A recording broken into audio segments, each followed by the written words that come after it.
You want to be consistent, but your mind keeps pulling you apart. Imagine standing by your kitchen counter, pouring your morning coffee, something you swear by for focus. Yet deep down, you worry it might harm your health. That tug of war inside isn't just a quirk. It's cognitive dissonance, a mental puzzle that Leon Festinger first named in the 1950s. It drives you to smooth over contradictions, even if it means twisting facts or skipping doubts. How does this tug shape the way you live and make sense of your world? After this, the next time you hesitate, you'll catch the quiet push of those hidden conflicts pulling your thoughts and choices in two directions. The quiet strain of conflict. Have you ever caught yourself standing in front of the fridge after a long day, swearing you'd eat something clean, only to grab that crinkly bag of chips? The lid clicks shut behind you, and for a moment, your chest feels tight. Like there's a small knot twisting itself where it doesn't belong. It's not about some dramatic betrayal or a life-shattering choice. It's that quiet strain, the soft clash between what you told yourself and what you actually did. That knot, it's cognitive dissonance. Leon Festinger first named this back in 1957, shortly after earning his PhD in child psychology from the University of Iowa. He wasn't the first mind to wrestle with how we handle conflicting thoughts. Jean Piaget, a giant in developmental psychology, had already shown how our minds build understanding through stages of mental conflict. But Festinger put a name to that mental tug when your actions and beliefs don't line up. It doesn't need to be a big event. It's the everyday friction, like reaching for chips when you meant to eat carrots. The crunch echoes louder inside than outside. You don't notice the knot until it tightens, slow and persistent. Maybe it's the dull ache right above your stomach, or the way your breath feels slightly off during your morning coffee ritual. That familiar pause while you wrestle with a silent question. Why'd you do that? It's not about the right or wrong choice. It's about the small moments when your mind tries to square the circle. You might tell yourself, I had a rough day, or one bag won't hurt. Each excuse softens the knot, but never quite unties it. The tension lingers under the surface, shaping what you reach for tomorrow or the next day. It's a quiet reminder that your mind is working, juggling contradictions you don't even fully notice. But how do those everyday rituals protect you from that strain? Or maybe push it deeper? That's where things get less clear. Rituals as shields. But look closer at your morning coffee ritual. It's not just about the caffeine hit. It's the worn mug warming your hand before the day wakes up. The sound of the drip, slow and steady, matches the rhythm you crave. That moment, small as it is, draws a line between what you expect and what's about to come. You're not just fueling your body. You're patching a crack that's been itching at the edges of your mind.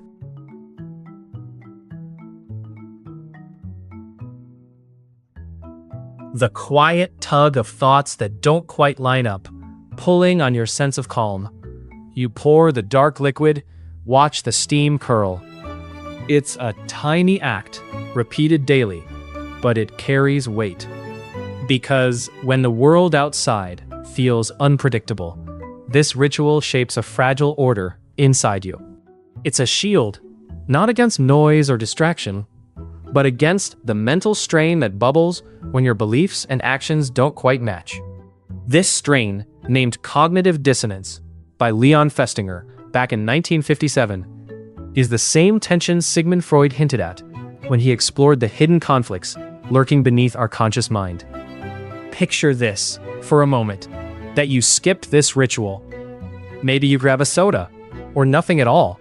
The day doesn't pause, but inside, something shifts.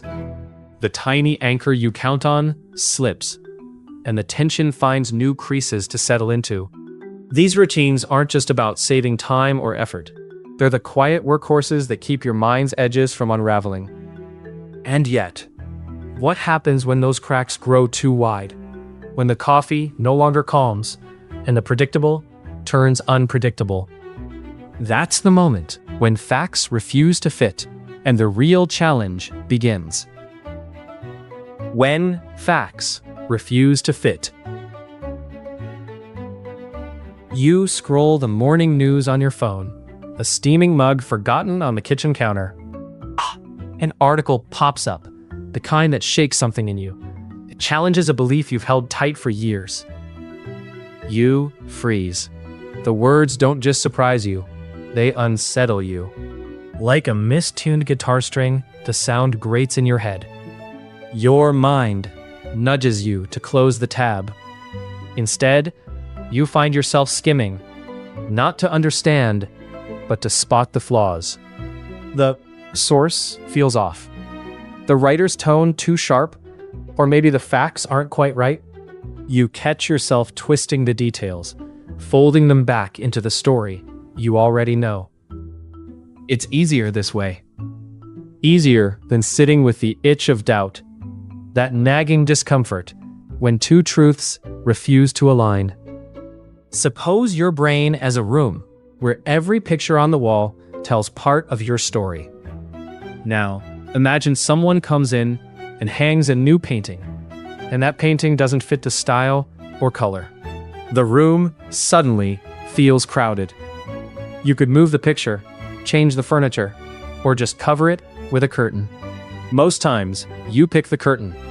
This mental pushback is what the social psychologist Leon Festinger explored deeply, especially after his collaboration with Kurt Lewin at MIT's Research Center for Group Dynamics. Their work laid the groundwork for understanding why your mind fights to keep order when faced with conflicting ideas.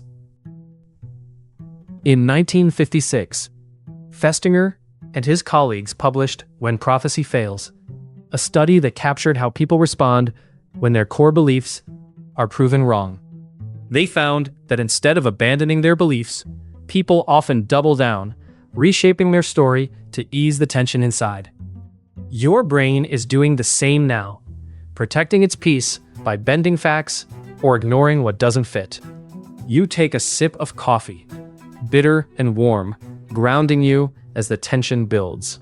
Maybe later, you'll return to that article. But for now, your brain has chosen its side. What does this cost you, though? The quiet tug of what you're ignoring starts to grow. And it's not just about one article or one belief. It's about what happens every single time your world tilts, just a little. And the question lingers.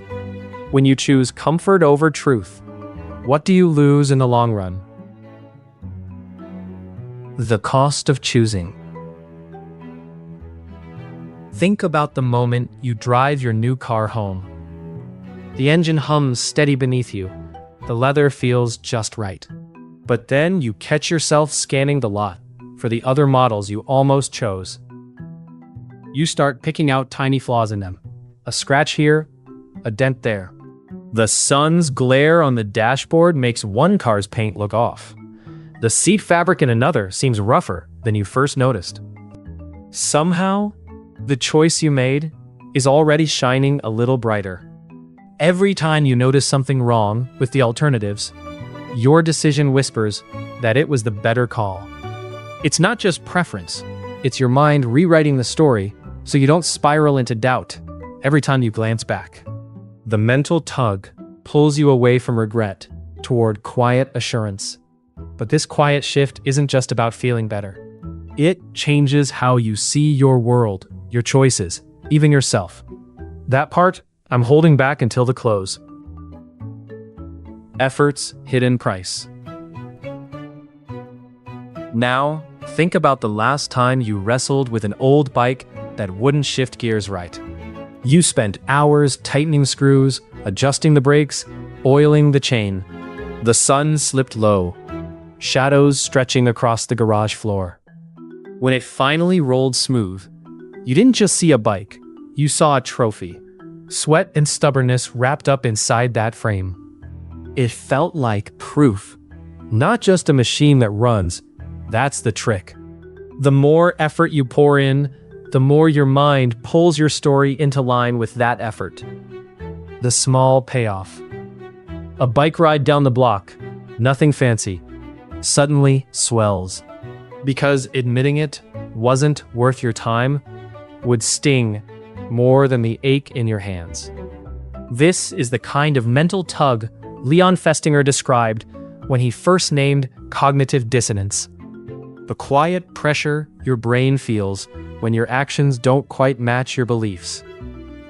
You fix that old bike, and your mind can't just shrug it off. It needs the story to fit the sweat. B.F. Skinner, just before Festinger, showed us how behavior shapes outcomes. But Festinger took it deeper, showing how your mind reshapes itself to keep your story straight. When you work hard, your brain nudges your memories, painting that clunky bike ride like a victory lap. Because if it wasn't a win, what was all that effort for? Your mind bends past memories, coloring them warm, shining. It's why that clunky bike feels like a victory lap, even if it's just a ride home. It's not about the bike itself. It's about your need to believe that the time you sank in didn't vanish into thin air. The world outside your window hums along, but inside, your mind rewrites the scoreboard. You might catch it in the way you talk about that day. The grind, the glory. It's subtle, but every mention nudges your past a little closer to a story that fits your choices. But what happens when the payoff never comes?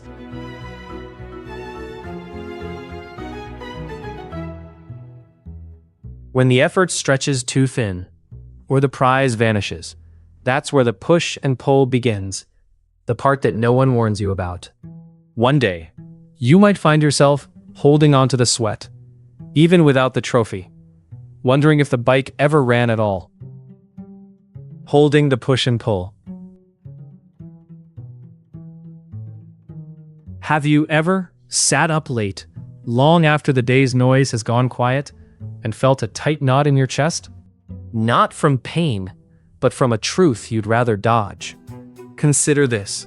You're on your couch, the room dim, except for the soft glow of a street lamp outside. Your hands wrap around a mug, still warm from your late-night tea. But your mind won't let go. There's something about that truth you carry, the one that doesn't line up with who you want to be. It tugs and pushes at you like a stubborn rhythm you can't quite dance to. Usually, you'd reach for distraction, your phone, a show, anything to soften the buzz. But tonight, you don't. You let the quiet fill the space instead. No scrambling to explain it away. No rushing to patch the mismatch. Just sitting with it. The air feels thicker. You notice how the mug's warmth seeps slowly into your fingers. That slow burn under your skin is different from the sharp twist in your chest. It's steady, patient, holding the tension, without flinching, starts to change something. You realize the pressure isn't about fixing the feeling or chasing comfort. It's about letting the conflict breathe in its own time. Leon Festinger, the psychologist who first named this knot cognitive dissonance back in 1957, spoke about the urge to erase that tension, to smooth it out with explanations or new beliefs. But Albert Bandura, just behind Festinger in influence, showed us how much this tug-of-war shapes not only what we believe, but how we act. How we watch ourselves and others, learning to adjust or resist. What if the fix isn't always in the answer? What if just staying with the pull and push loosens the grip? That's where you find room to move forward.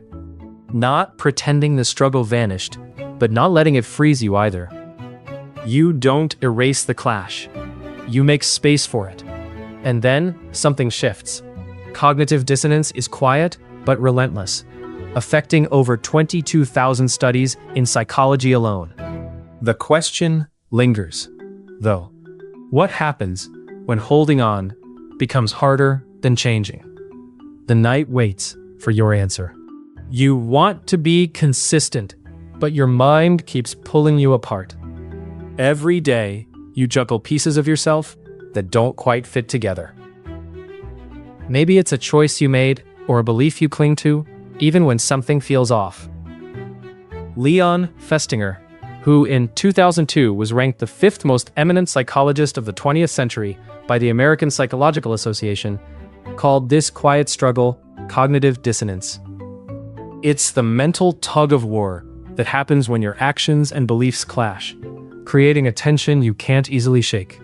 Recognizing this doesn't solve the tension, but it lets you see your days and yourself more clearly.